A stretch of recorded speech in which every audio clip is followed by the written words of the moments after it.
Hello everyone, and welcome back to my YouTube channel where you will learn photography things, social media things, listen to my mindset rants, my philosophy rants, look at my creative projects, probably some other things. But today we're going to go over dodge and burn. We're going to use the same photo that we use for frequency separation and for color correction. So this is the raw image, and so what we're going to do is I'm going to show you guys how to set up dodge and burn and then how to create an action with dodge and burn. So dodge and burn, setting it up is way easier than frequency separation, but it's more difficult to retouch with than frequency separation. The first thing you want to do is open up a curves layer. Oh, that's the wrong layer. Okay, so the first thing you want to do is open up a curves layer, and you want to open up another curves layer. There we go. So we're going to title one of them dodge, and we're going to title the other one burn. Burn is the dark and dodge is the light. So we're going to open up this burn layer, and we're going to just grab in the middle and drag down so it's a bit darker. Now that we have the dark burn layer, we're going to invert the layer by pressing Command I. And for dodge, we're going to do the same thing, but we're going to make it lighter. So we're going to make it a bit lighter. We're going to click on the layer and then Command I. Then we're going to open up a black and white layer. This will help us see the grays, the lights, the darks, everything in between, which is essentially what dodge and burn is about. Then we're going to add these to a folder. We're going to label this dodge and burn, and that's how you set it up. So now we're going to set up dodge and burn with an action. So to set up an action, you go to this play triangle right here, and you click on the plus. We're going to label this dodge and burn. Since I already have a dodge and burn action, I'm just going to label this too. So then we're going to click record. Now we're going to do the same thing. We're going to add two curves layers. We're going to label one burn, and we're going to label the other one dodge. We're going to now open up the curves layer, drag the midpoint down so it's dark, then we're going to invert it. We're going to open up the dodge layer, drag the midpoint up, invert it, add a black and white layer, create a folder, and label it dodge and burn. Then we're going to open up the actions tool. Again, we're going to hit the stop sign, and there we have our dodge and burn action. So let's see it in action. So it's clicked, we press play, and there we have our dodge and burn layer. So now I'm going to show you how to actually retouch with dodge and burn. I like to start with the dodge layer. I mainly work on the dodge layer unless I need to do some like sculpting or contouring or adding eyelashes or hair or something like that. So dodge and burn is essentially painting. To use dodge and burn, we're going to click on the paintbrush tool, and we're going to change some of these settings around. So when it comes to hardness, I don't like any hardness in my paintbrush when it comes to dodge and burn. I like the mode to be normal, the opacity to be 100, and I like the flow to be about 1%.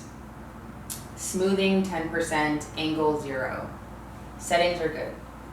So now we're going to come down here to the color squares, and we want to make sure that the white square is the first square.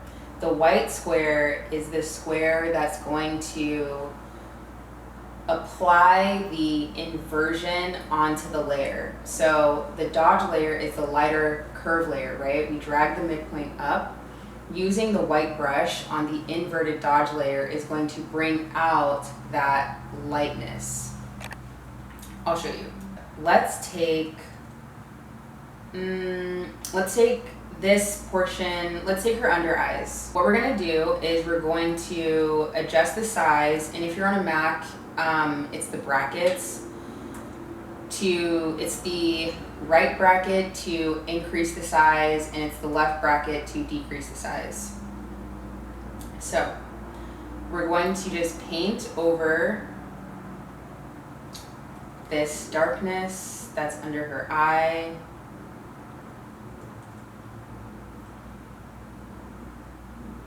And with Dodge and Burn, I like to start with a fairly larger brush, and then I like to go in with a smaller brush to grab the parts that are a lot darker than the other parts. So as we can see already, if we hide the black and white layer, we can already see that that Dodge has already brightened up her under eyes, right? So essentially that's how Dodge and Burn works.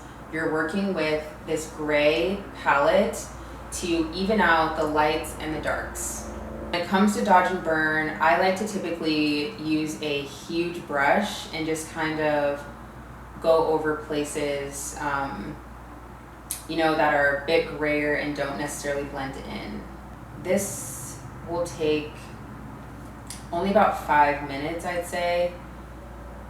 Sierra already has really nice skin, so Dodge and Burn for this image would be a good option because there's not a lot of blemishes or pimples or texture or anything like that. Also with Dodge and Burn, I like to hit the typical, highlight points that you would do in makeup. So I like to hit the cheekbones a bit. I like to hit the Cupid's bow to make sure that's nice and light. I like to hit the inner corners as well of the eyes to brighten that up, and under the eyebrow as well. So we've only done about, 40 seconds, and so far you can already see that the image is much smoother, the colors are blending in a lot better, and it's looking a lot more retouched. For demonstration purposes, let's use the burn layer. Let's add some bottom eyeshadow. Let's do that. Or some eyeliner with the Dodge layer. So essentially, you can zoom in, grab a small layer, and just go over this waterline. Rub, rub, rub. And when it comes to adding makeup, you can obviously make the flow a lot darker, and it'll go a little bit faster. So I'm gonna turn it up to 8 and add some eyeliner. Yeah, let's pull it all the way in, shall we? There we go, and let's do it again on this side. Make this one a bit bigger. And now we can see it looks like she's wearing eyeliner on her waterline. So that was a short and sweet video. Essentially, Dodge and Burn is blending in the lights and the darks on a gray layer to really even out the skin tone.